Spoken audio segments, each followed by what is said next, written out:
Hello and welcome to TrustTalks, the podcast where we explore the evolving landscape of security and GRC. In this episode, we have Paola, a senior customer success manager at TrustCloud, and we're going to talk about third-party risk management. Hi, Paola. Hi, excited to be here. Let's dive right in.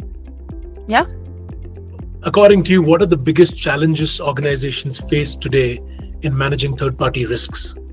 Well, that's a great question, and honestly, it's one of the most pressing concerns for security and risk leaders today. The biggest challenge, I'd say, is visibility. Most organizations don't have a clear, up-to-date inventory of all the vendors that they're working with, especially as departments bring in SaaS tools or offshore service providers without centralized oversight. And if you don't know who your vendors are, you definitely can't assess their risk. So it's a discovery issue. Yep. How widespread is that? It's extremely widespread. In fact, we've seen mid-sized enterprises who thought they had 50 vendors, but when we ran discovery, it turned out they had over 300. Shadow IT and decentralized procurement are a huge part of the problem. The second big challenge, I'd say, is scalability of assessments. You can't send out a 200-question spreadsheet to every single vendor and expect to get a timely response, especially when you're trying to reassess annually or even quarterly for those critical vendors. What happens when organizations do send these massive questionnaires? So two things usually happen. One, vendors either push back or delay, especially if they're small and don't have a dedicated security team to fill out the questionnaire.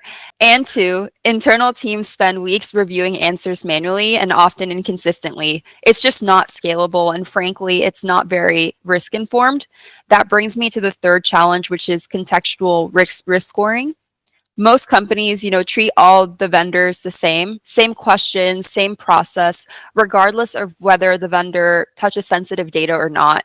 What you need is a way to prioritize the vendors based on the actual risks that they introduce.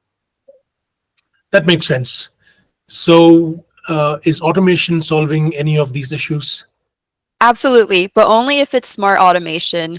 Modern platforms can integrate with your procurement tools, scan contracts for key risk triggers, and pull in telemetry from systems like ServiceNow or Splunk to evaluate the vendor impact dynamically. That's the future. Basically, risk assessments that are continuous, contextual, and connected. Anything else you'd call out as a key challenge?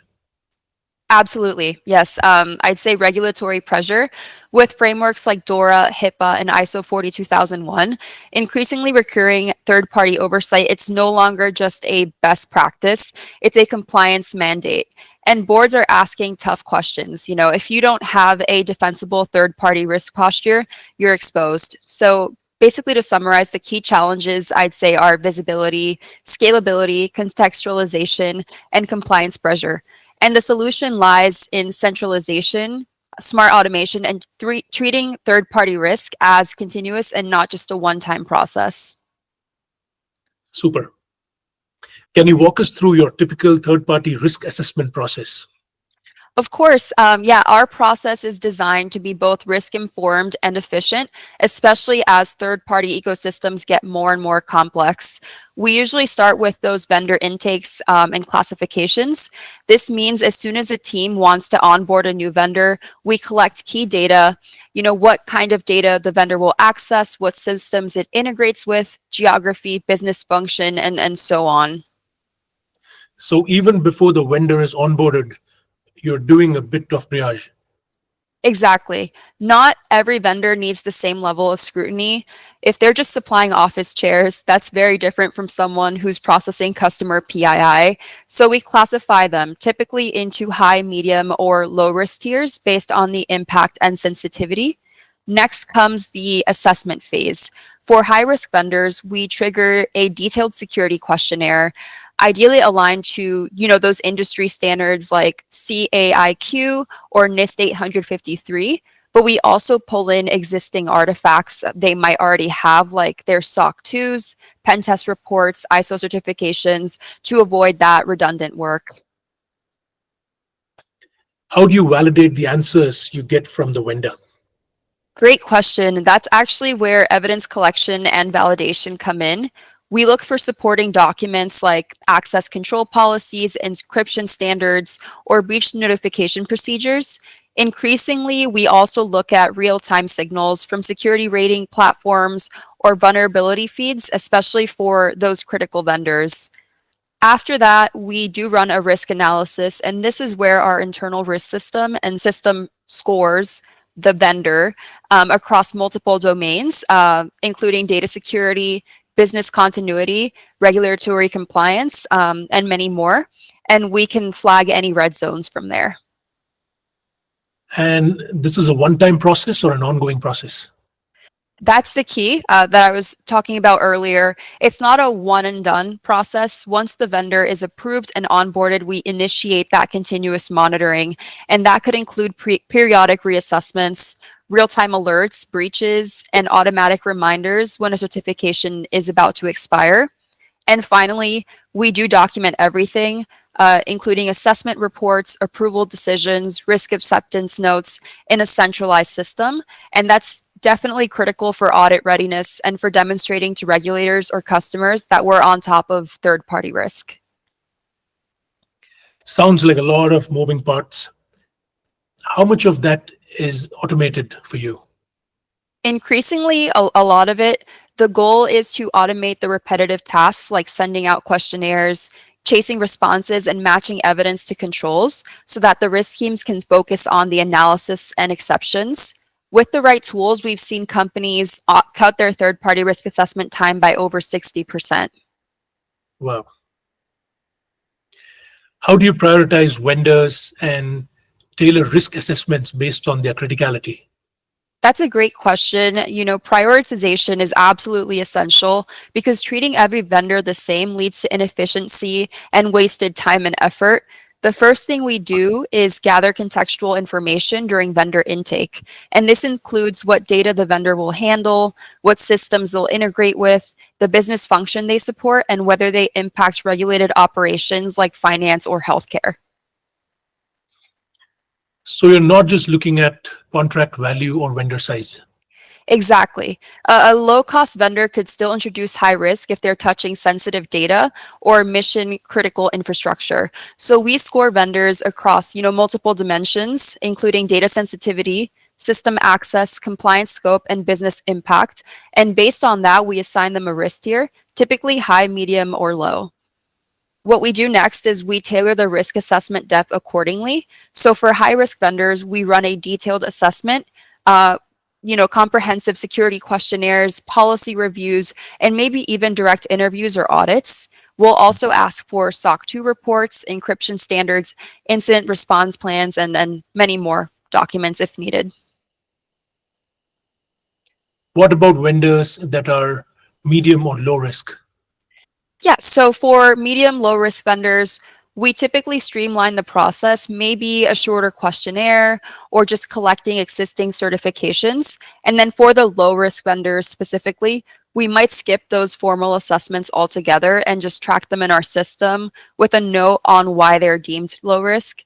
It's all about right sizing the effort to match the risk. That way your team isn't wasting time over auditing those vendors and who don't pose real threats. And instead, they can focus on the ones that do. And do you ever have to re-tier vendors later on? Definitely. Vendor criticality isn't necessarily static.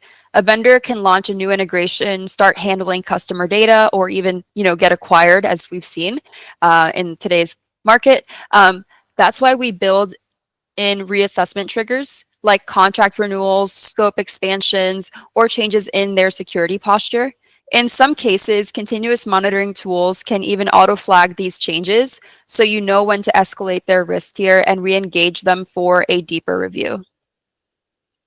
And I'm guessing this all feeds into compliance too.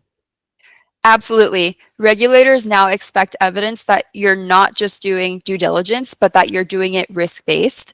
Tailored assessments help you prove that you're allocating effort based on the impact, which is far more defensible than a one-size-fits-all approach. What role does technology and automation play in improving third-party risk management? Great question. Technology and automation are absolutely central to modernizing third-party risk management. In fact, I'd argue that they're the only way to scale a program without burning out your team or compromising on quality. Let me start with the obvious. Manual processes don't scale, as we know. Most companies still rely on spreadsheets, emails, PDFs, or PDF questionnaires. That works if you're managing 5 vendors, but once you hit 50, 200 or more, it starts to break down pretty fast. That makes sense. So where exactly does automation help first? The first and most immediate benefit is in workflow automation. Technology can automatically trigger the right questionnaire based on the vendor tier, track due dates, and send reminders, as well as route approvals to the right people. And that alone saves teams countless of hours. The next is evidence collection and validation. Modern tools can match uploaded documents like SOC 2 or ISO certifications to specific controls and flag any gaps that are identified instantly. Some platforms even use AI to extract key policy terms from contracts or reports that are provided. That's interesting. What about tailoring these assessments? Absolutely. Yeah. With smart logic, platforms can dynamically adjust assessments. So a cloud hosting provider gets a very different set of questions than, let's say, a law firm or a marketing agency. And this makes the process more efficient for vendors and far more accurate for risk teams. And then there's the continuous monitoring, which is a game changer today. Tools today can actually track changes in a vendor's security posture, pull in those breach alerts, and watch for expired certifications, as well as flag significant risk indicators in real time. And does this impact how fast you can onboard vendors? Massively. When your assessments are automated and adaptive, and when trust signals like existing certifications can be validated instantly, you can reduce onboarding time from weeks to days, and that's a huge business win. And I imagine reporting becomes easier too. Spot on. Yeah. So automation also helps with dashboards and reporting. So risk teams can show leadership exactly how many vendors have been assessed, where the biggest risks are, and how they're being mitigated. And that's critical for board level visibility and regulatory audits. So overall, automation does take the friction out of the third party risk management process. It removes repetitive tasks, increases coverage, and enables you to act faster and smarter. How do you integrate regulatory compliance requirements with proactive risk management? Great question. Because too often compliance and risk management are treated as separate tracks, but the real maturity comes when you integrate them. At the foundation, we start by mapping regulatory frameworks like ISO 27001, SOC 2, HIPAA, or DORA into a control library. And this lets us align vendor risk assessments to compliance requirements right out of the gate. So if a vendor is processing personal data in the EU, we know to include GDPR-specific controls. If it's in the financial sector, DORA or FFIEC comes into play. So you're using the regulations to drive what gets assessed. Exactly, but with nuance. The key is to treat these frameworks as baselines, not necessarily checklists. We use them to ensure that no critical areas are missed, but we also go beyond the letter of the law to assess risk factors that might not yet be regulated, like fourth-party dependencies or AI usage. And that's where proactive risk management comes in. We're not just asking, does the vendor comply with X? We're also asking, what real-world risks does this vendor introduce, and how is that evolving? Can you give me an example of what that looks like in actual practice? Sure. Take a vendor that handles customer payment data. Compliance might require PCI DSS or, SOC 2 Type 2, but proactive risk management looks at how often the vendor updates its systems, whether it's had any recent breaches, and whether it's monitoring for fraud attempts in real time. And these aren't always spelled out in the regs, but they matter deeply to your actual risk posture. So you're blending static compliance with dynamic risk insight. Exactly. We call it a compliance plus model. Compliance keeps us in line with the rules. Proactive risk management ensures that we're protecting the business beyond those rules, especially as regulations always lag behind emerging threats. This integration happens in the platform where controls, evidence, and vendor responses, as well as external risk data, all live in one place. And it gives us traceability for audits and real-time visibility for decision making. And this also helps with reporting to regulators or the board.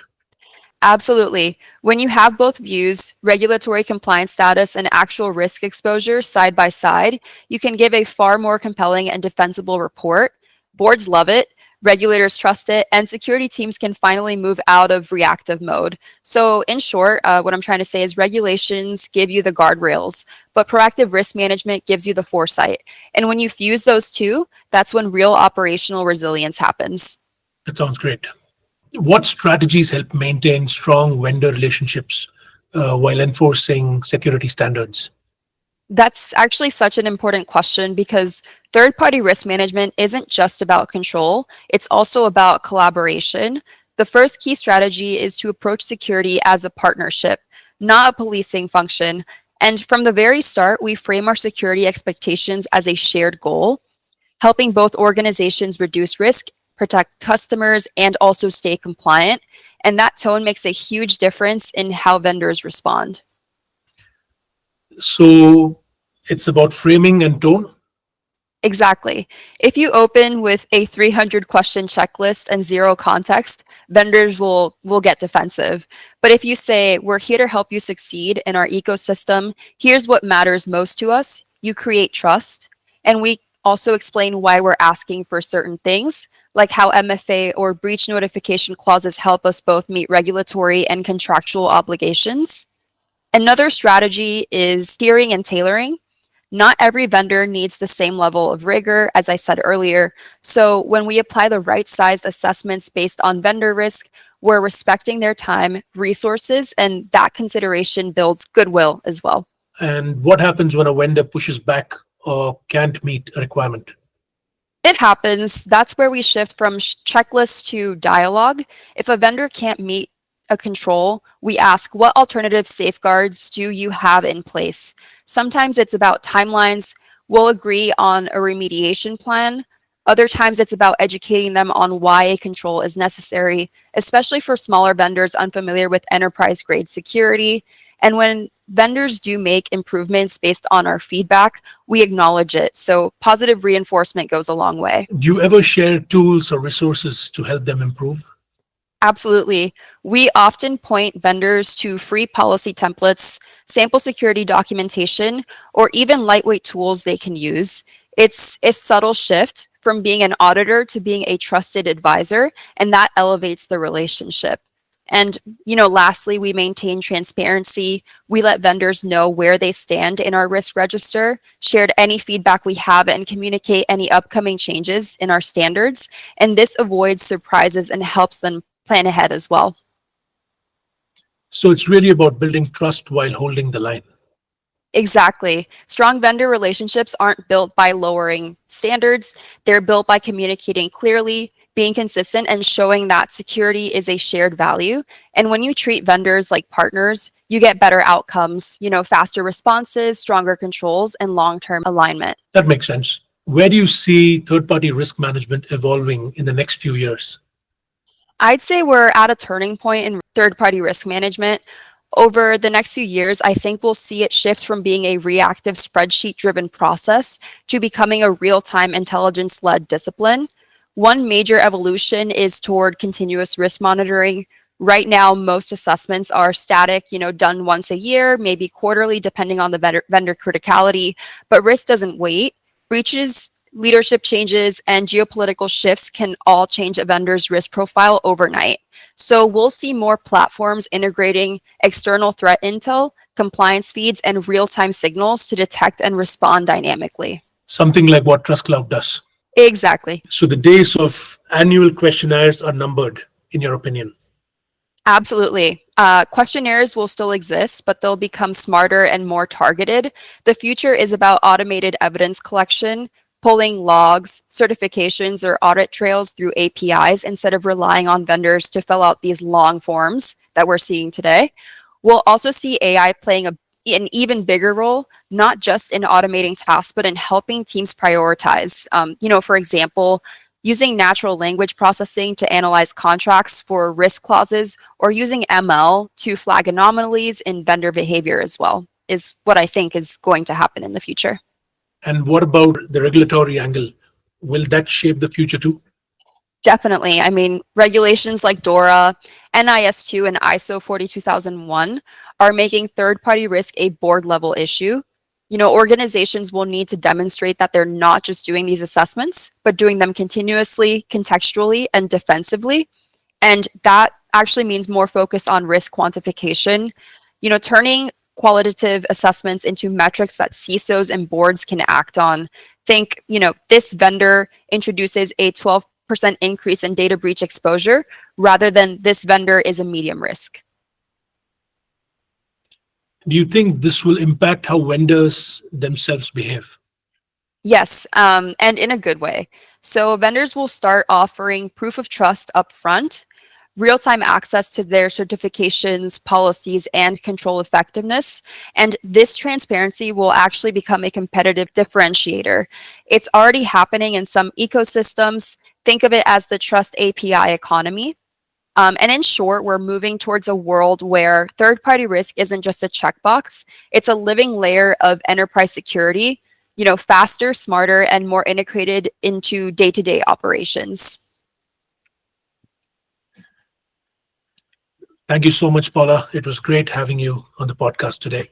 Absolutely. It was a pleasure chatting about risk.